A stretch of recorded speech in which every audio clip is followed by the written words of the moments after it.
Welcome Doom Dancers to the second episode of the Candlemass Video Chronicles. In today's episode we're going to talk about Nightfall. In our previous episode we dissected Epicus Doomicus Metallicus and the early years of the band. And as I briefly mentioned in that episode was that the band underwent a lot of lineup changes. So I think we're gonna start this episode by sorting that out. First we have vocalist Messiah Marcolin, who joined the band as their first permanent vocalist, replacing session vocalist Johan Lindqvist. Messiah Marcolin, also known as Eddie Marcolin, was in another Swedish doom metal band called Mercy. Messiah appeared on their two albums Mercy from 1984 and Witchburner from 1985. Two amazing albums, by the way. Messiah, who had heard Epicus Doomicus Metallicus and more or less made up his mind that he wanted to join the band. So Messiah called Leif Edling and sang Solitude to him over the phone. Messiah then got the job after agreeing to relocate to Väsby, a suburb of Stockholm. As I briefly mentioned in that first episode of the Candlemass Video Chronicles was that drummer and founding member Mats Ekström left the band soon after Messiah joined them. Session guitarist Claes Bergvall that laid the guitar solos on Epicus was also out of the picture. A 20-year-old guitarist called Mike Wead, real name Mikael Wikström, then joined the band in 1987. Mike Wead has since joining Candlemass made a name for himself as the lead guitarist for King Diamond and Merciful Fate. Mike was only briefly in the band, but he appeared on the 2-track demo that Candlemass recorded in 1987. Which also was the band's first recording with Messiah Marcolin. Mike Wead had this to say in an interview with Forever Free. I left Candlemass during the Nightfall sessions. I wasn't happy with what was going on in the studio, and the others weren't happy with my guitar playing, so I decided to leave the band. After that I played around in some other bands for a while, before I founded Hexenhaus after 6 months or so. Mike left the band, but you can hear his guitar play on the final track of Nightfall, the instrumental Black Candles.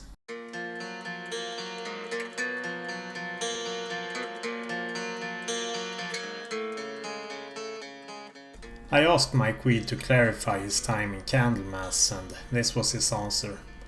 I was there before Lars, but I dropped out during the recording on Nightfall. When Lars later broke his arm, I was a stand-in for a few gigs.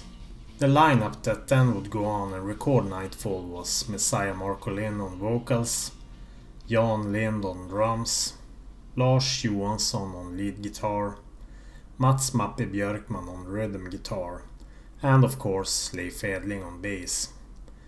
After a lot of revolving doors and session musicians coming and going, we finally got the first stable Candlemass lineup that would stay together for several years and record some of their most iconic albums. This is what many fans would call the classic Candlemass lineup. Candlemass also played their first show just 2 months before the release of Nightfall. They played their first ever gig in Jönköping, Sweden with Saragon and Scandinavian Dynamite. Candlemass recorded Nightfall during the summer and early autumn of 1987, once again in the Thunderload studios and engineered by Ragne undercover lover Wahlqvist of Heavy Load fame. Nightfall was released on the 9th of November 1987 through Axis Records. It was a 10-track album with 4 of the songs being shorter instrumental passages, one being the Mike Wead penned Black Candles, another one being a cover of Frédéric Chopin's Marche Funebre. 2 singles were released from the album, Samarithan and At the Gallows End, 2 incredible compositions. Nightfall has also been reissued, in 2000s by Powerline Records and in 2007 by Peaceville Records with similar bonus tracks. The 2000 CD reissue featured the Messiah Marcolin demo tracks Bewitched and Battle Cry, and some live and studio outtakes. Nightfall got some amazing reviews in the metal press, unlike Epicus that mostly got lukewarm reviews at the time, but it was quite the opposite on Nightfall. The album got 99 out of 100 in Metal Forces, 4 out of 5 from Kerrang, and a perfect 7 out of 7 from Metal Hammer.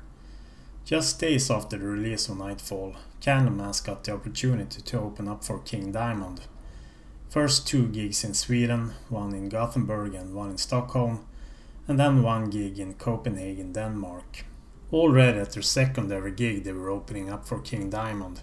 They had also booked international shows, even if at the time they had hardly even played together in a live setting. Candlemass also recorded their first ever music video.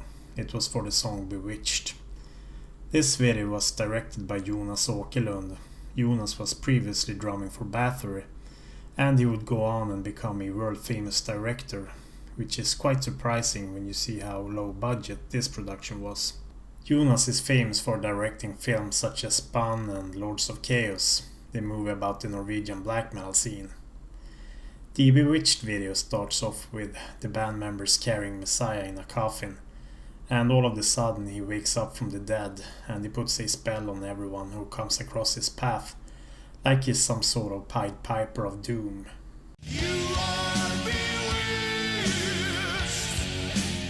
You can also see the band's new guitarist Lasse Johansson, who had recently injured his arm, and you can see him playing his ass off with his arm in a cast.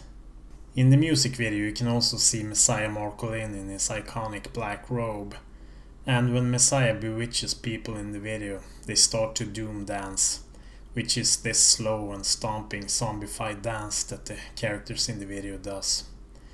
We also have an appearance from Per Yngve Dead Olin in the video.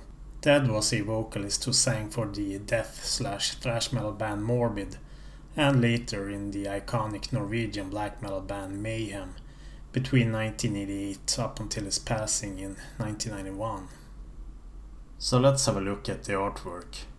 For the cover art, Candlemass decided to use the American artist Thomas Cole's 19th century painting The Voyage of Life, Old Age. This was a series of 4 paintings that showcased the 4 seasons of man: childhood, youth, manhood and old age. Candlemass used the old age painting for Nightfall, and you might also recognize the youth painting as well, since they used that one for their next album, Ancient Dreams. Leif Edling suggested that the album should be named Gothic Stone, but that was rejected by Marcolin, who suggested that they name the album Nightfall instead. And I think that Thomas Cole's painting was a good fit for the epic and slightly gothic doom metal that Candlemass played. The backside of the artwork is a bit plain though, it's just some clouds with the basic information pressed on it. We're not even getting a band photo here. Leif Edling said this in 2010 about Nightfall. Nightfall nearly didn't happen. Black Dragon Records in France dropped us like a hot potato when Epicus failed to sell. The band was pretty inactive and not much happened until that famous phone call came. The call that changed everything. A certain Messiah Marcolin said that he was our new singer. We had no say in this matter. He moved to Väsby in the blink of an eye and all of a sudden there was a band again. Our new manager Dave Constable, former Shades Records in Soho, London, played the Bewitched demo for a cabbie and the rest is history. Axis signed us within a couple of weeks. We got ourselves a good and heavy mix on the new material. Bitched a little bit about the order of the songs and bang, we're the hardest band on the planet. People ask me every now and then if it isn't boring to play songs like Gallows End, Samarithan or Well of Souls at every show. Nope, not a bit. I love those songs. And as long as our fans want to hear them, we'll churn them out the best way we can. Nightfall is a classic, and I like to think that if I don't do anything more in my life, people will remember me and Candlemass for a nearly perfect metal album. You just watched the second episode of the Candlemass Video Chronicles, so stay tuned for the third episode where we tackle Ancient Dreams. And don't forget to hit that like button and subscribe to the channel if you're new. You can also become a patron if you want to support my work, and all those links can be found down below.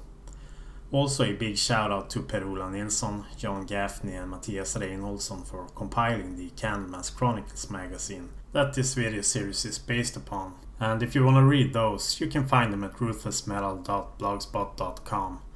Also a big shout out to my patrons, aka the Doom Dancers of the Apocalypse. So thanks for watching, and remember that